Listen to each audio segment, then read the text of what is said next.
Clara la huelga, hay hambre en las casas, es mucho el trabajo y poco el jornal. Y en ese entrevero de luchas sangrientas se venga de un hombre la ley patronal. Preguntas de un obrero que lee. Un podcast de historia sobre la clase trabajadora.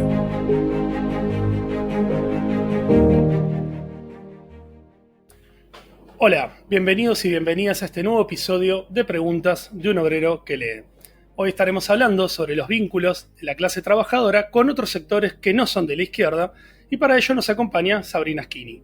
Sabrina Schini es profesora y doctora en Historia por la Facultad de Filosofía y Letras de la Universidad de Buenos Aires.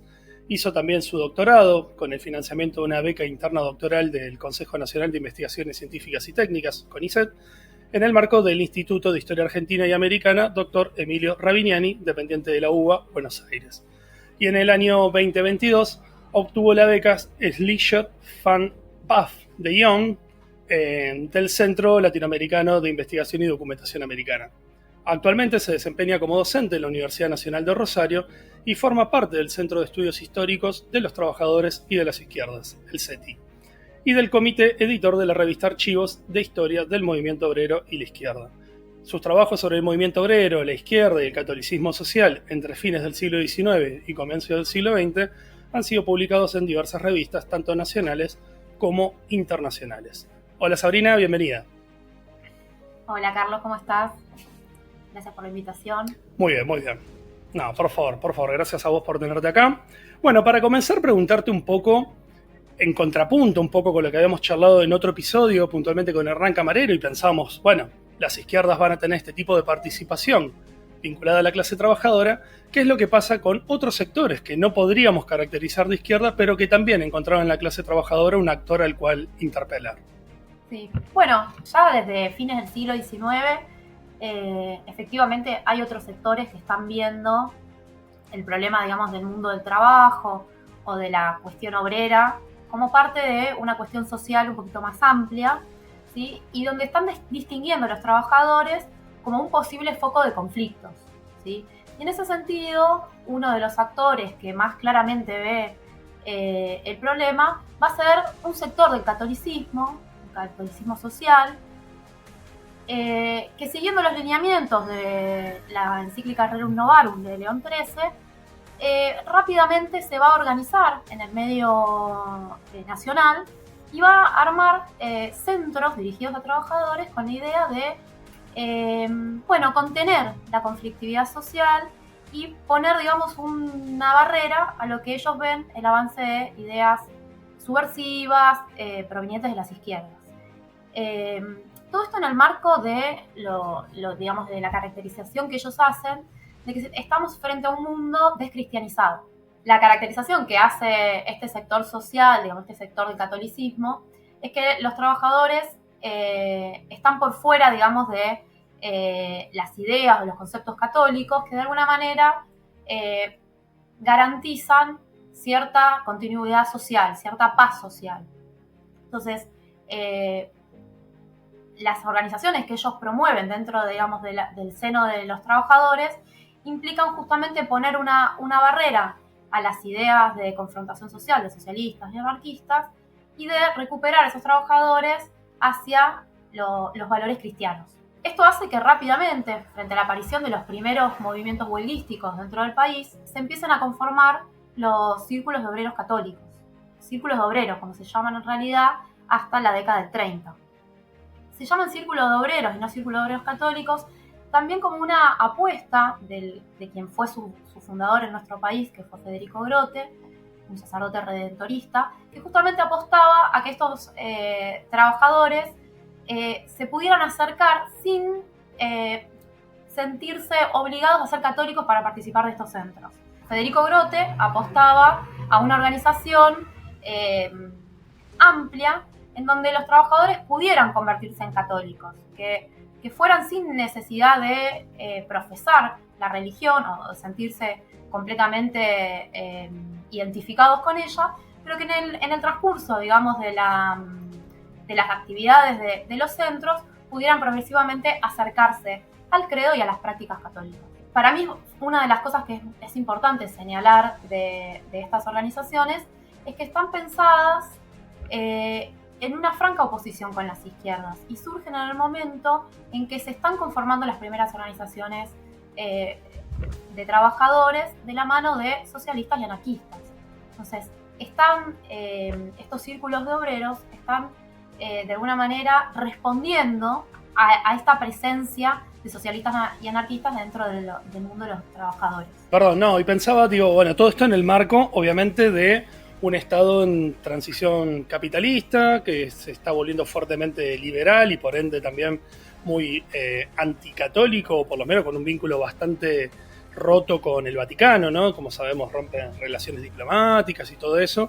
Consultarte en este sentido si estos círculos de obreros, a secas por lo menos para el periodo, son relativamente autónomos o tienen un vínculo fuerte con la Iglesia Argentina o tienen un vínculo internacional con el Vaticano. ¿Cómo tramitan esa práctica de acercar a estos trabajadores hacia la prédica cristiana que habían perdido, digamos? Sí, lo primero que te voy a decir es que si bien en los años 80 los vínculos entre el Estado y la Iglesia son conflictivos y tienen esta ruptura de relaciones que vos mencionabas, a medida que va avanzando la década del 90, esa relación conflictiva se empieza a minorar y aparece lo que varios autores plantean como, ante la emergencia de la cuestión social, Estado y Iglesia vuelven a tener un vínculo más cordial, ¿sí? Y así la segunda se da en los años anteriores, pero ya con la segunda presidencia de Roca en particular, incluso las fuerzas de la izquierda, socialistas y anarquistas,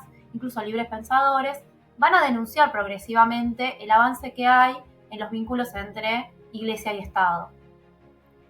Ruptura de relaciones no hubo nunca, la Constitución no se cambió nunca en el sentido de una ruptura legal de relaciones, ¿no? Pero bueno, sí es cierto que diplomáticamente hubo un quiebre en los años 80.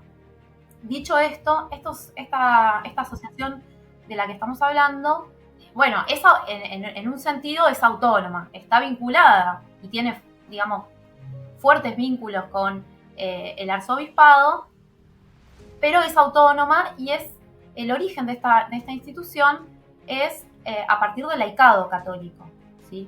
O sea, si bien el fundador es un sacerdote que pertenece a una orden y que tiene buenos vínculos con el arzobispado, pero esta es una institución del laicado católico y que tiene cierta autonomía que por lo menos hasta entrada la década del 20 va a ser característica del movimiento social católico, esta autonomía respecto a las autoridades, aunque naturalmente los vínculos van a ser buenos y va a haber eventos, movilizaciones, peregrinaciones, actos, una cantidad de circunstancias en las que obviamente se invite a las autoridades y se pidan cierta aprobación de estatutos, pero dentro de lo que es la cotidianidad de la asociación, bueno, tienen bastante autonomía para intervenir. Claro, y está muy bueno esto que remarcabas, digamos, ¿no? Corrigiendo un poco esto que yo marcaba con respecto a la ruptura, entender esto, ¿no? Que puntualmente, formalmente no la hay y cómo se vuelven a vincular de manera un poco más dinámica a raíz del ascenso de la conflictividad o la emergencia de esto que otros historiadores han caracterizado como la cuestión social, ¿no? A fines del siglo. En este sentido, consultarte, digamos, estas instituciones tienen una relativa autonomía, pertenecen al campo laico, aunque con vínculos. ¿De qué manera empiezan a intervenir en esta conflictividad social, digamos, ¿no? Porque, bueno, buscan atraer a estos trabajadores que han caído en manos, ¿no? Desde su mirada, del anarquismo, del socialismo, pero ¿de qué manera se organizan o buscan intervenir en este ciclo de conflictividad que justo los atraviesa entre fines del 19 e inicio del 20? Sí, en realidad no es que intervienen sobre los trabajadores que ya están en las sociedades de resistencia o afiliadas a centros anarquistas o socialistas. En realidad lo que hacen es intervenir en el mundo del trabajo. En este sentido, tratan de inicialmente buscar a otros trabajadores que forman parte de ese mundo múltiple, diverso, que existía inicialmente en la Buenos Aires de fines del siglo XX, pero esta es una institución que rápidamente, a lo largo de la última década del siglo XIX y los primeros años del siglo XX, se va a expandir por todo el país. Es una institución que crece muy rápidamente y va formando centros en las principales ciudades y urbes del país. Y va a tener también una presencia incluso en ámbitos rurales, ¿sí? Pero bueno, en la ciudad de Buenos Aires, que es el lugar donde yo más me focalicé en mis estudios, ellos van a intervenir, ya te decía, en el amplio mundo del trabajo. Incluso la forma de reclutar muchas veces va a consistir en ir a iglesias y convocar e invitar al armado de los círculos a partir de la concurrencia a los centros religiosos o a través de trabajos previos que hicieron congregaciones o otras instituciones católicas. Entonces, un primer, digamos, trabajo de reclutamiento se va a hacer sobre trabajadores que están cerca de la órbita católica. Eso luego se va a ir ampliando y van a buscar, en algunos lugares van a buscar la relación con los empleadores, entonces van a hacer promoción de los círculos de obreros dentro de algunos establecimientos fabriles o establecimientos laborales de otro tipo, o propaganda a través de afiches o de anuncios en periódicos, incluso con presentadores, ¿sí? Y con personas que hacen de reclutadores. En ese sentido, yo lo primero que veo es que hay, dentro de los primeros años, hay un intento de alternativizar la organización de los trabajadores. ¿Esto qué quiere decir? Cuando hay procesos de huelga, como por ejemplo la huelga grande de 1896, ellos no van a participar de la huelga, no la van a enfrentar abiertamente en el sentido de que no van a salir a pegar afiches o a contramovilizarse, pero sí van a armar otro tipo de actividades y las van a oponer, si se quiere, simbólicamente, a través de la prensa o a través, digamos, del discurso. Entonces, en el mismo momento que está ocurriendo la huelga grande de 1896, nucleando, antes de seguir con lo que estaba diciendo, aclaro, esta huelga de 1896 es una huelga que es, digamos, podemos decir, un antecedente importante de la primera huelga general. Entonces, ellos, en vez de enfrentarla abiertamente, lo que hacen es convocar a una movilización, una peregrinación a Luján. Y uno lee en la prensa católica una oposición. Bueno, por un lado están los trabajadores que buscan el desorden, que atentan contra las instituciones nacionales, y por el otro lado están los trabajadores que se organizan de manera fraterna y que buscan el bienestar del otro, y de alguna manera se enfrentan, ya lo digo, simbólicamente o por lo menos en el plano del discurso, dos tipos de trabajadores, ¿no? El trabajador honrado, bueno, ordenado, y por el otro lado el revoltoso, subversivo, contestador. O sea, va a haber momentos, coyunturas ya en la década siguiente, donde la actividad de los círculos de obreros va a ser una actividad decididamente de intervención frente a las movilizaciones o a las huelgas. Especialmente en 1909, después del asesinato de Ramón Falcón, o incluso unas semanas antes, cuando se hace la huelga en protesta por el asesinato de Francisco Ferrer en 1909, va a haber una actitud más confrontativa a través de fijación de carteles en las calles, movilizaciones de los círculos obreros, lo que yo veo es que no logran convocar el conjunto de la organización. Si bien están discutidas por algunos órganos directivos, el conjunto de la organización, o digamos de los centros, no participa de estas actividades, ¿sí? Eso no significa que no simpaticen o no rechacen las movilizaciones de protesta por el asesinato de Francisco Ferrer, pero que no toman una posición activa. Claro. Y te consulto, antes de pasar a esta etapa también un poco más, podríamos decir, confrontativa por parte de los círculos, ¿no? Cuando ya empiezan a tomar un poco más el espacio público, ¿cuál era el mecanismo de enganche de esos trabajadores? Por ejemplo, pienso, los anarcos o los socialistas se fueron dando diferentes centros de ayuda mutua, donde, bueno, a veces el gancho sin ir ideológico era, bueno, la ayuda material, poder parar la olla ante una situación de desempleo, poder pagar el velorio. ¿Qué mecanismos tenían estos círculos para cooptar a ese trabajador y evitar que efectivamente se les vaya con una propuesta tan tentadora o superadora como podía ser en algunos momentos y circunstancias la anarquista? Sí, lo primero que hay que señalar es que sí, estamos en un momento en el cual no existen derechos laborales básicos y donde el socorro mutuo es parte de las necesidades o digamos, es una primera respuesta de los trabajadores frente a determinadas necesidades, como pueden ser frente al fallecimiento de algunos de los miembros de la familia o la enfermedad de algunos de sus miembros. Efectivamente, la organización del socorro mutuo fue un gran atractivo para acercar trabajadores a los centros católicos, a los círculos obreros, y realmente conjugaron mucho de los esfuerzos de la organización, este socorro mutuo, ya sea la provisión de medicamentos, la atención en consultorios médicos,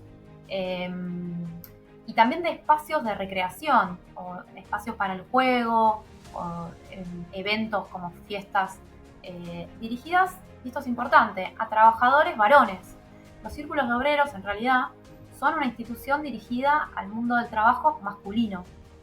Eso, obviamente, a lo largo del tiempo va a estar tensionado, porque incluso, si bien hay sectores que van a ser celosos de esa identidad masculina que van a tener los círculos obreros, va a haber otros que van a tener intenciones o que van a presionar para que las mujeres y los hijos puedan participar de esa vida del centro. Y en este sentido es parte, digamos, de una característica del fundador de los círculos de obreros, Federico Grote, querer mantener este espacio como un espacio de cristianización y de moralización masculina. Esto no implica que la familia obrera no esté presente en los círculos de obreros. En realidad, la idea es que el trabajador varón haga un trabajo de moralización propio y hacia el seno de la familia. Pero es cierto que hay un direccionamiento de lo que es ese trabajo, digamos, que hace el círculo de obreros hacia el varón. Que recordemos que el varón trabajador, digamos, el varón dentro de la clase trabajadora, se considera de los sectores más alejados de la religión. Así uno hace la clásica división del mundo moderno, vamos a encontrar de un lado a la mujer y a la práctica religiosa y del otro lado al varón, la razón, la fuerza. Esa imagen o esa representación de géneros como contrapuestos, bueno, efectivamente era compartida por las organizadores de esta institución, y van hacia ese grupo social, va a ser hacia el que van a dirigir su actividad. Una cosita más con esto, no solamente hay una apuesta a catolizar al varón de la clase trabajadora, sino a que ese trabajador pueda mostrar su fe en público. Y en ese sentido, para mí se trata de construir una identidad masculina obrera alternativa a la que existe. Es muy habitual pensar que los trabajadores en la fábrica dejan de ser creyentes. De pronto en la escuela o en la infancia pueden recibir la propaganda o el acercamiento a instituciones religiosas, por fuera, pero que la idea es que una vez que entraban en la fábrica, el propio mundo de los trabajadores adultos lo iba a alejar progresivamente de esa práctica religiosa. Yo creo que acá en esta institución hay una apuesta por romper eso y por mostrar que el trabajador puede públicamente demostrar su fe, presentarse ante la sociedad como una persona creyente de la clase trabajadora y en movilizaciones públicas, ordenadas, vistosas, con estandartes, organizadas como se organizaban otro tipo de movilizaciones, podríamos decir, socialistas, anarquistas, otro tipo de organizaciones, ¿no? Sarina, y en este sentido consultarte, porque, bueno, yo arranqué por dar por hecho algo que quizá merezca ser discutido, que es esta idea de que, bueno, si pensábamos que la izquierda es el gran articulador, el que primero va a movilizar a la clase trabajadora, es el que más la va a interpelar tempranamente, bueno, se cae de suyo que todas estas experiencias parecieran no entrar en esta idea de izquierda. Ahora, ¿esto supone pensar a los círculos de obrero católico efectivamente como una expresión de derecha o qué sería? Yo en general no uso la categoría derecha-izquierda o no es que no la uso, me incomoda un poquito para pensar un poco estas organizaciones. Yo, como dije inicialmente, considero que efectivamente son reactivas a un proceso de organización y de organización de los trabajadores asociado a ideas socialistas y anarquistas. O sea que asociados a la izquierda, ¿sí? Y de alguna manera uno lo puede leer en los propios estatutos de la organización, donde en el punto 1 se manifiestan en contra de la propaganda funesta de socialistas y anarquistas, ¿no? Y de la impiedad. Entonces, de alguna manera, de entrada ellos se consideran, se ponen del bando opuesto a las izquierdas. Quizás hablar de izquierda y derecha obtura las diferencias que puede haber o que uno puede encontrar dentro del amplio mundo católico y dentro también dentro del catolicismo social. O sea, hay dentro del catolicismo social distintos sectores que, por ejemplo, cuando fueron las huelgas en los puertos de Rosario en 1901 y 1902, discutieron si había que los círculos obreros tenían o no que poner trabajadores como rompehuelgas, ¿no? Es ese debate interno que no necesariamente implica estar a favor de la huelga, ¿no? Pero que sí implica, en principio, no exponer a los trabajadores a situaciones de violencia o tratar de resolver con mayor autonomía los conflictos de los trabajadores, mayor autonomía de las patronales, los conflictos de los trabajadores.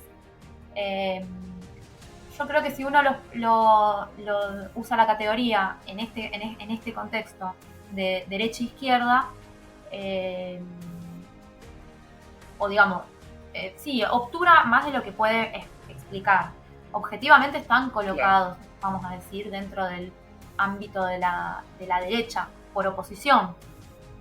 Ahora, insisto que adentro hay una cantidad de matices y de diferencias que quizás si uno usa la categoría derecha termina dejando de verlas o de percibirlas. Claro. Sí, está muy buena esta advertencia, sí. Quizás lo que sí habría que remarcar, que a diferencia de lo que va a pasar en la segunda mitad del siglo XX, más marcadamente por lo menos, no hay sectores que uno podría considerar de izquierda dentro de este mundo. Claro. O sea, en realidad lo que hay son posiciones, ya te digo, de mayor autonomía respecto de las patronales o respecto del Estado o con mayor cercanía al mundo del trabajo o mayor distancia, ¿sí? Con ese tipo de, digamos, sectores más populares, sectores más aristocráticos.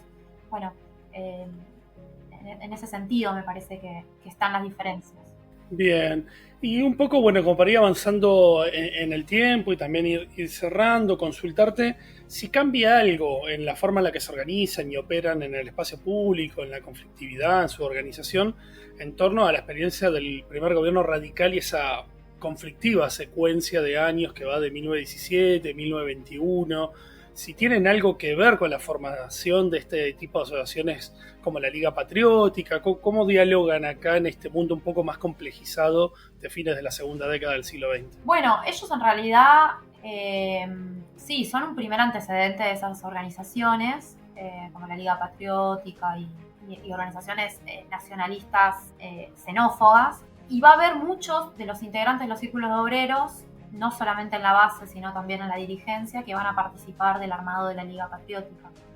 Yo lo que veo es que toman cierta distancia. O sea, tratan de evitar que una organización absorba a la otra. Y tratan de mantener autonomía respecto del armado político que significa la Liga Patriótica.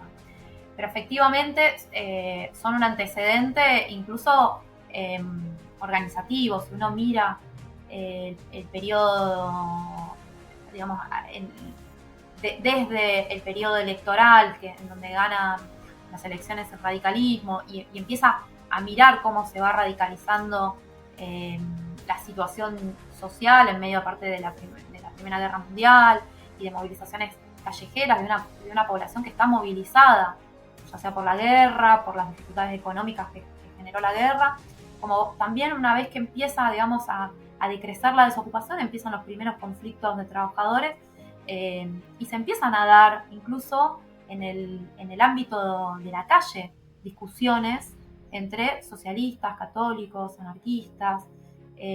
Los círculos obreros arman a partir de principios de 1916 lo que se llaman las conferencias populares. Son conferencias callejeras que emulan las conferencias electorales que hacía el Partido Socialista en esa elección de 1916, con la idea justamente de confrontar ideas y posiciones en la calle. Y son conferencias que atraen un público de la ciudad que va a escuchar lo que dicen de pronto sacerdotes. Dionisio da Pal, Gustavo Franceschi.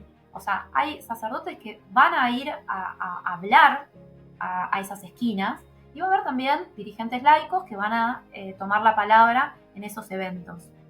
Y en esos eventos se van a discutir diferentes cosas, ¿no?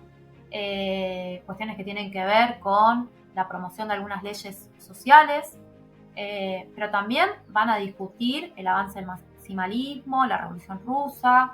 O sea, realmente hay en esos años un clima de debate y de confrontación de ideas, y muchas de esas conferencias van a terminar con riñas callejeras entre miembros de los círculos y activistas de las izquierdas.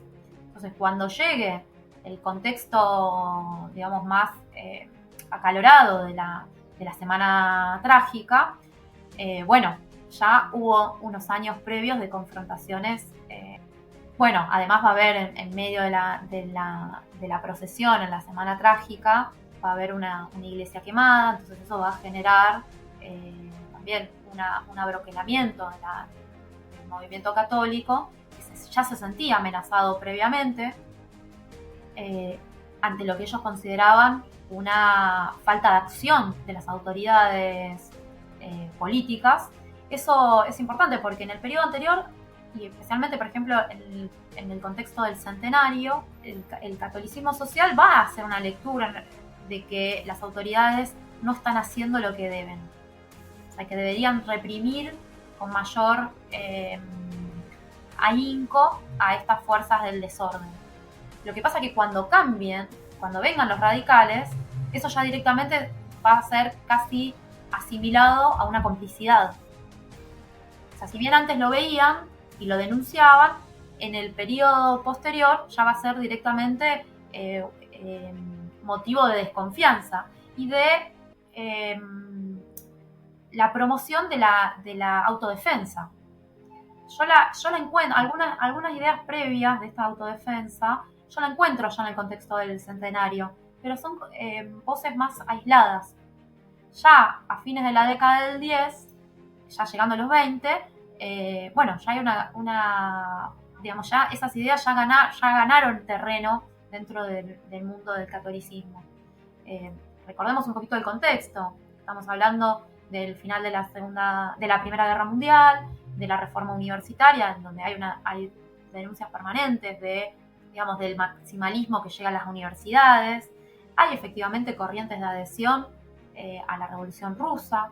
Está la libertad de Simón Radovísky, que a fines de 1918 logra escaparse de la cárcel de Ushuaia. Entonces hay efectivamente bueno, en ese periodo ya veníamos diciendo que hay un levantamiento, digamos, una mayor cantidad de huelgas y de conflictos laborales.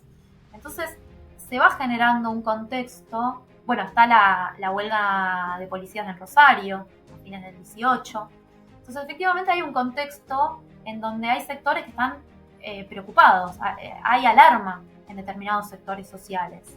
Ese miedo, ese temor, va a ser lo que de alguna manera conforme o sea el contexto de conformación de la Liga Patriótica. Claro. Es decir, o sea, al mismo tiempo que se está radicalizando el mundo de las izquierdas vinculado a la Revolución Rusa y al propio ciclo de conflictividad local, de alguna manera esa ola de radicalización también llega a estos sectores. Exacto, sí. Claro. Entonces, yo distingo entre los círculos de obreros y la Liga Patriótica porque efectivamente son instituciones separadas que de alguna manera están atravesadas por un mismo contexto y hay un magma de ideas comunes y entonces hace que haya cierto movimiento de militantes, incluso que haya algunos de los centros que adhieran a tal o cual movilización de la Liga Patriótica. O sea, hay un marco de afinidad. Lo que también hay es un intento de separar una institución con fines religiosos de los objetivos de la Liga Patriótica. Y en ese sentido, hacia cuando termina la Semana Trágica, en los meses siguientes, el arzobispado va a dar lugar a una serie de acciones donde los círculos de obreros se van a sentir más cómodos. Uno va a ser la colecta nacional, o sea, la recolección de dinero para hacer obras con fines sociales, ¿sí? Y entonces en eso van a participar de la gran colecta nacional. Y después se organiza el Congreso de Católicos Sociales, el primer Congreso Latinoamericano de Católicos Sociales, donde se va a tratar de discutir, hacia dónde van las instituciones sociales del catolicismo, cuáles son los objetivos, tratar aparte de que sea de carácter latinoamericano, y tratar de reunir no solo los círculos de obreros, sino una serie de sindicatos que se habían formado recientemente. Entonces, darle un marco de acción a esas organizaciones. Todo esto en el marco de la creación de la Unión Popular Católica Argentina, ¿sí? Por parte del arzobispado, que de alguna manera absorbe en los 20 la actividad de los círculos de obreros.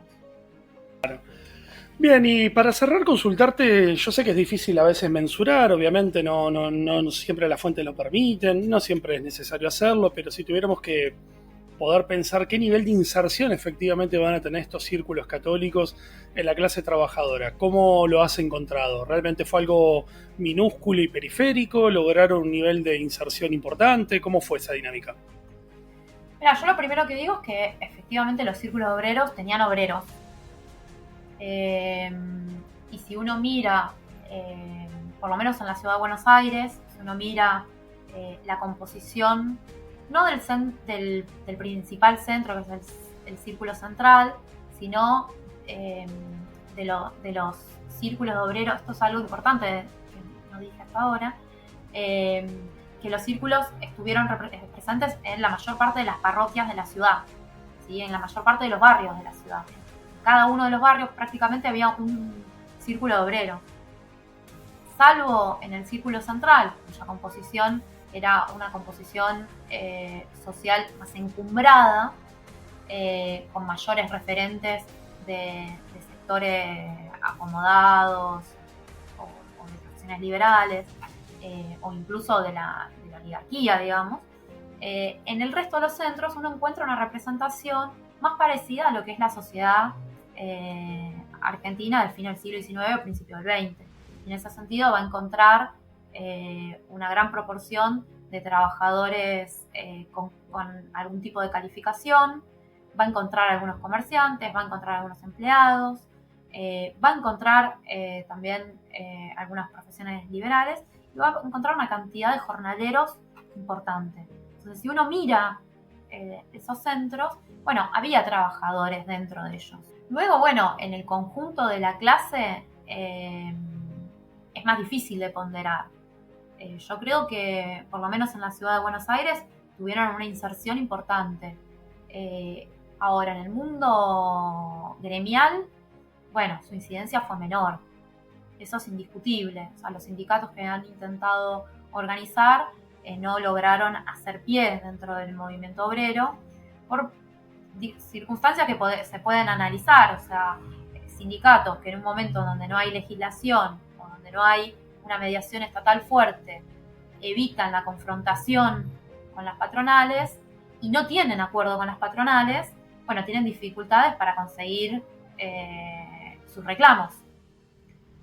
O sea, una de las autocríticas que va a hacer Federico Groth en uno de los congresos de mediados de la primera década del siglo es que justamente lo que faltó es la participación de la burguesía dentro de los círculos, digamos, de mayor apoyo de los dueños de establecimientos fabriles o de talleres con los círculos, porque justamente están, digamos, atrapados, o sea, se encontraban atrapados entre evitar el conflicto y conseguir algún tipo de demanda.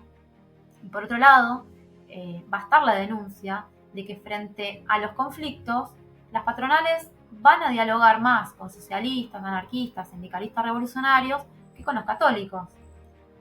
Y eso también tiene una explicación, que de pronto organizaban a mayor parte de los trabajadores que protestaban o que podían garantizar un paro, un cese de actividades, mientras que los otros no podían garantizar la continuidad del trabajo. Entonces, en ese tipo, digamos, yo diría que en el mundo laboral estrictamente en el mundo del trabajo, o sea, en el mundo del trabajo, adentro de los lugares de trabajo, sí, su presencia fue más débil.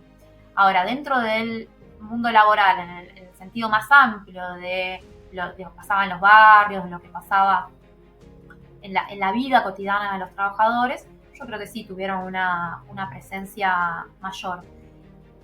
Y habla de también, yo creo que eso es importante señalar, y creo que es el fin de este encuentro, habla de un mundo del trabajo mucho más heterogéneo de lo que uno podría pensar, donde el trabajador se encontraba con una cantidad de ideas y de organizaciones con la cual podía identificarse y con la cual decidía implicarse o no. O sea, decidía la lectura de tal folleto o decidía participar de tal movilización o de tal acto. Pero tenía como cierta oferta variada, amplia, y que no estaba solamente en el mundo de las izquierdas, sino en un mundo bastante más amplio. Yo mencioné simplemente el mundo del catolicismo, pero hay otros posibles.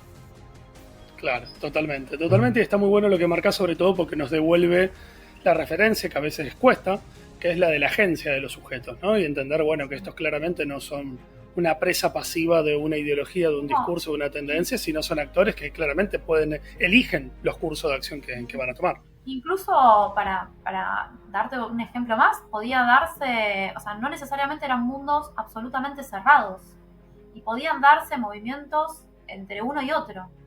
O sea, y eso hay varios indicios que muestran que podía haber trabajadores que de un lado fueran del otro, y que no eran espacios absolutamente cerrados.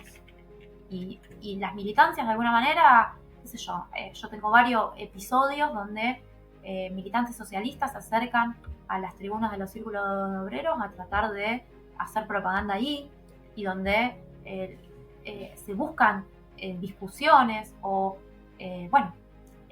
hay muchos ejemplos que se pueden dar del cruce entre estos actores. Sabrina, muchas gracias. Gracias, chao Carlos. Hoy nos acompañó la historiadora Sabrina Schini para pensar y problematizar a la clase en relación con otros actores del arco ideológico vinculados fundamentalmente a los círculos de obreros. Gracias por estar ahí y nos vemos en el próximo episodio de Preguntas de un obrero que lee.